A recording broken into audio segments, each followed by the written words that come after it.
Welcome to the DU Weekly Check-In. I'm joined by Alpine head coach Andy LeRoy. Coach, let's start talking about this coming weekend. You guys host the regional championships up at Beaver Creek. So what can you tell us about how the team is preparing for that? You know, we've had a couple of trying weeks of practice. Turns out there's been a great snow year here in Colorado that's kept us from getting any real productive alpine training, but it's been great free skiing. So hard to say we're coming in there real well prepared, but I don't think anybody is. More than anything, we're looking forward to the NCAA championships, and this event this weekend will be a chance to, celebrate the seniors. It'll be their last meet for those that aren't going to the championship, and put on a great event up at Beaver Creek, which will be our first time hosting regionals in my 8 years, but not sure when it was taking place before.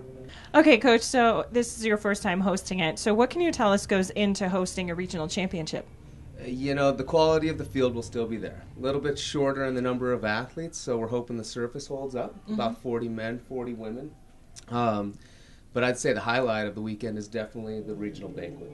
It's going to be hosted at the Talons Restaurant, built right there at the base of the Birds of Prey World Cup Trail, a building only opened since last December when they created it for the World Championships that'll be there next year. So the banquet gives us a chance to get the friends, the family, the parents together. And, more than anything, the highlight's got to be the senior speeches.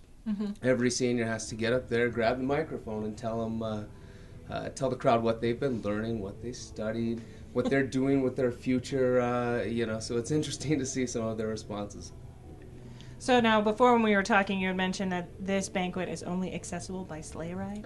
It is. It's we're praying for some warm weather. I may be the individual responsible for getting the whole western region sick prior to the championship. But, we load these 40-person sleighs right down at the base of the Centennial Lift.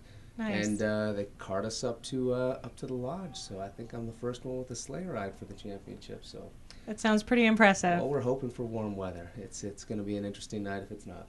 So last question. What can you tell us about some of your athletes that are going to be competing at regionals? Like, who do you think is going to kind of have a good race, or who do you expect to showcase up there? It's interesting for us because we still have a few athletes that'll be over at the Olympics. But the ones that are back here, they've been training hard, and for many of them, this is their last go-around for college racing. So, and with some special college seating for this, we get to put athletes in the first seed that may not have been there all year. So we may see some of our seniors right in the first group, and hopefully with some results that they may not have had in the last couple of invites when they've been starting in the back. So it's going to be fun for sure. We're looking for some good results, and more than anything, just a good, safe weekend in preparation for NCAAs. Good. Well, thank you for joining me today. Good luck this weekend. And thanks for tuning in to the DU Weekly Check-In. Thanks, Nicole.